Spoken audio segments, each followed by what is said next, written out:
Hi guys, आज हम पढ़ेंगे ओज की परिभाषा, उसके कर्म, उसके स्वरूप और छह आचार्य सुश्रुत के अनुसार या शिशु संहिता के अनुसार। तो ओज की डेफिनेशन क्या होती है, ओज के फंक्शन क्या होते हैं, ओज की फिजिकल प्रॉपर्टीज और केमिकल प्रॉपर्टीज क्या होती हैं, स्वरूप क्या होता है, उसका कलर क्या होता है और ओज की छह छह मतलब उसकी डेफिशिएंसी से क्या सिम्टम्स आएंगे बॉडी में, ये देखेंगे हम आचार्य सुश्रुत के अनुसार या कह सकते हैं शिशु संहिता के अनुसार। ठीक है गाइस, तो देखते हैं ओज की परिभाषा का श्लोक देखते हैं।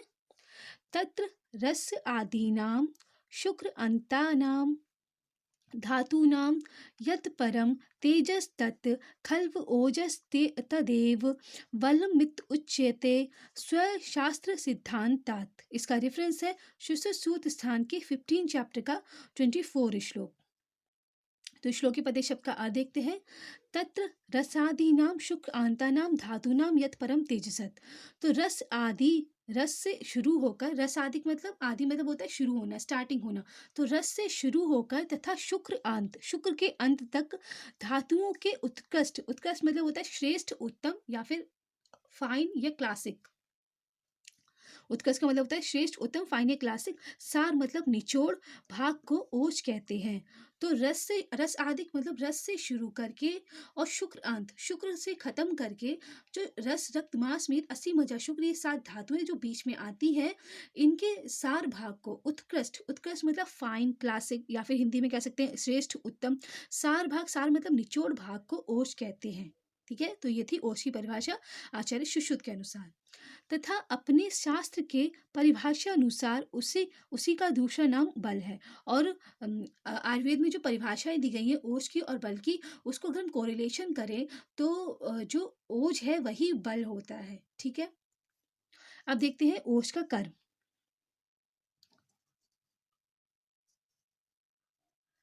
तत्र बलेन स्थिर उपचित मासता सर्वचेष्टा स्वप्रतिघाता स्वर्णवण प्रसादो वाह्यानाम अभ्यंतराणाम चाकरण करणना आत्मकार्य प्रतिपत्ति भवति। इसका रेफरेंस है सुश्रुत स्थान के 15 चैप्टर का 25 श्लोक। तो इस बल से मांस धातु स्थिर तथा पुष्ट होती है। तत्र बलेन, इस बल यानी कि इस ओज से स्थिरो उपचित मांसता, मांस धातु स्थिर होती है, उपचित होती है यानी कि पुष्ट होती है। तो मांस धातु जो मसल है हमारी बॉडी की, वो स्थिर मतलब स्टेबल होती है और पुष्ट होती है मतलब स्थापित होती है, फॉर्म होती हैं। ठीक है, किससे होती है, ओज से। तो स्थिर उपचित मांसता, जो ओज है उससे मांस धातु स्थिर स्टेबल होती है, उपचित मतलब उपचय होता है, उनका फॉर्मेशन होता है। सर्वचेष्टा स्वप्रतिघाता, मनुष्य सर्व प्रकार के कार्यों को करने में समर्थ होता है। तो मनुष्य जो होता है, अगर ओज हमारी बॉडी में अच्छा सा है, मतलब जितना होना चाहिए उतना ओज का अमाउंट है हमारी बॉडी में और सारी फिजिकल प्रॉपर्टीज अच्छी सी हैं उसकी, तो हम हमारी स्थिर उपचित मांसता, स्थिर मतलब मांस धातु स्थिर होती है और उपचित मतलब फॉर्म होती है, स्थापित होती है।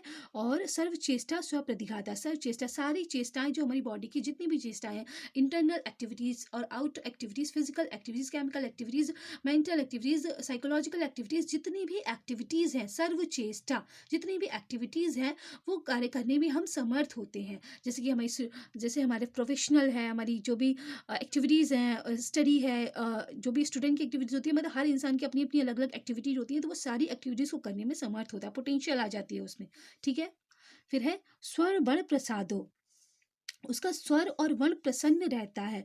तो उसका स्वर, वो जिस तरीके से बात करता है, जैसे जिस लहजे में बात करता है, जिस आवाज़ में बात करता है, उस आवाज़ से उसमें प्रसन्नता झलकती है, मतलब वो खुश रहता है। और वर्ण, उसका वर्ण वर्ण भी प्रसन्न रहता है, मतलब जो शरीर का रंगत है, जो शरीर की रंगत है, जो बॉडी कलर है, वो भी खिला खिला रहता है। तो स्वर्ण वर्ण प्रसादो, स्वर्ण और वर्ण प्रसन्न रहते हैं।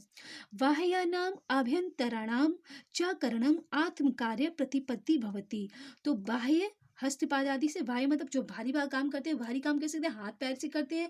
और आभ्यंतरिक, आभ्यंतरिक काम कैसे करते हैं, मन से, बुद्धि से आदि से। कर्म जो कार्य होते हैं, जो फंक्शंस होते हैं, और ज्ञानेंद्रियां अपने अपने कार्य को करने में उत्तम रूप से प्रवृत्त होती हैं। तो बाह्य कर्म जो हमारी आउटर एक्टिविटीज़ है, जो हमारी फिजिकल एक्टिविटीज़ है। और आभ्यंतरिक काम जो हमारी मन की एक्टिविटीज़ है, जो बुद्धि की एक्टिविटीज, जैसे विजडम से हमें कोई नई स्किल सीखनी है, या फिर मन की एक्टिविटीज़ हैं, हमारा मन इतना चंचल रहता है और मन से ही हम मन के और अर्थ के और इंद्रियों के और आत्मा के संयोग से ही हमें ज्ञान का मतलब जो हमारी बाहर जो भी चीज़ें हैं उनका ज्ञान होता है। और बुद्धि से जो हम कोई भी डिसीज़न मेकिंग है या फिर कोई नई स्किल सीखनी है उसके लिए, या कुछ भी करना है, अपनी प्रोफेशनल एक्टिविटीज़ करनी है तो उसके लिए, या सोशल एक्टिविटीज़ करनी है उसके लिए बुद्धि से हम काम करते हैं, अपनी विजडम से काम करते हैं। तो उन कर्म को अज्ञानेंद्रिय, ज्ञानेंद्रिय मतलब हमारी श्रोत इंद्रिय यानी कि टू हियर, और घ्राण इंद्रिय टू स्मेल, और आई चक्षु इंद्रिय टू सी, और रस इंद्रिय टू टेस्ट, और स्पर्श इंद्रिय टू टच। तो इन सारी इंद्रियों के जो वर्क होते हैं वो भी सारे ओज के प्राकृत होने से, ओज के जितना अमाउंट है उतना होने से हमारे ये कार्य भी उत्तम रूप से होते हैं। ठीक है, तो ये थे ओज के कर्म।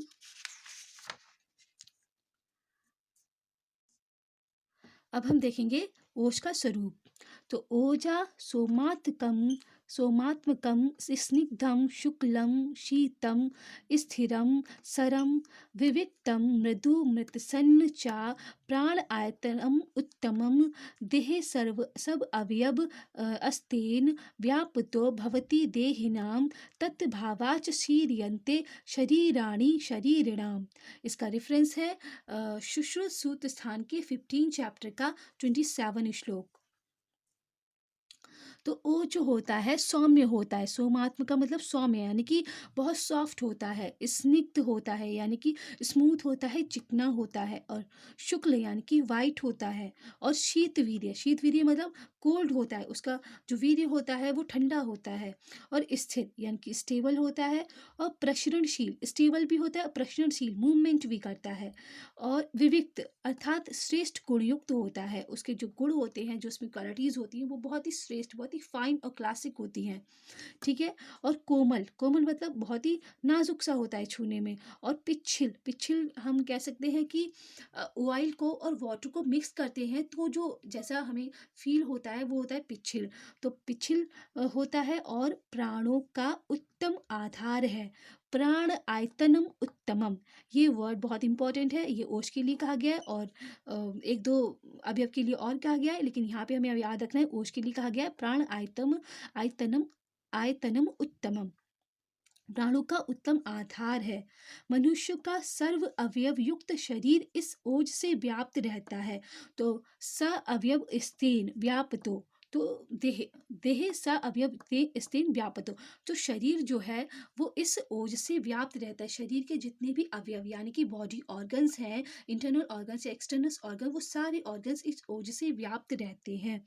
इस ओज का शरीर में अभाव हो जाने से मनुष्य की देह विशीर्ण हो जाती है। तो अगर ये ओज की कमी आ जाए हमारी बॉडी में तो हमारी जो बॉडी है, जो बॉडी है वो विशीर्ण हो जाएगी यानी कि वीक हो जाएगी। तो इसलिए हमें इस ओज की रक्षा करनी चाहिए। अब इस ओज की क्षय में कारण क्या होते हैं, इस ओज की जो हमारी बॉडी में डेफिशिएंसी होती है उसमें रीजंस क्या होते हैं, क्या क्या हम ऐसे कर्म करते हैं जिससे हमारी बॉडी में ओज कम हो जाता है, वो हम देखेंगे। अभिघाताद क्षयात कोपाच शोकाच ध्यान ध्यान शमात क्षुधा ओजा संचीयते येभ्यो धातु ग्रहण निसृतम तेजा समीरितम तस्मात् विशंसति देहिना। तो चोट लगने से, धातुओं के क्षय से, अभिघात मतलब चोट लगने से, सच्छयात मतलब धातुओं के क्षय से, क्योंकि हमें पता है रस से लेकर शुक्र तक जो सारी धातुएं हैं उनका सार भाग है ओज। तो जब उनकी धातुओं का क्षय हो जाएगा तो ओज का भी क्षय हो जाएगा, तो इसलिए धातुओं के क्षय से ओज का क्षय होता है। फिर है कोपाश, कोप मतलब क्रोध करने से। फिर है शोकाश, शोक मतलब दुखी रहने से, गम करने से। और ध्यान, ध्यान मतलब चिंतन करने से, ओवर थिंकिंग करने से।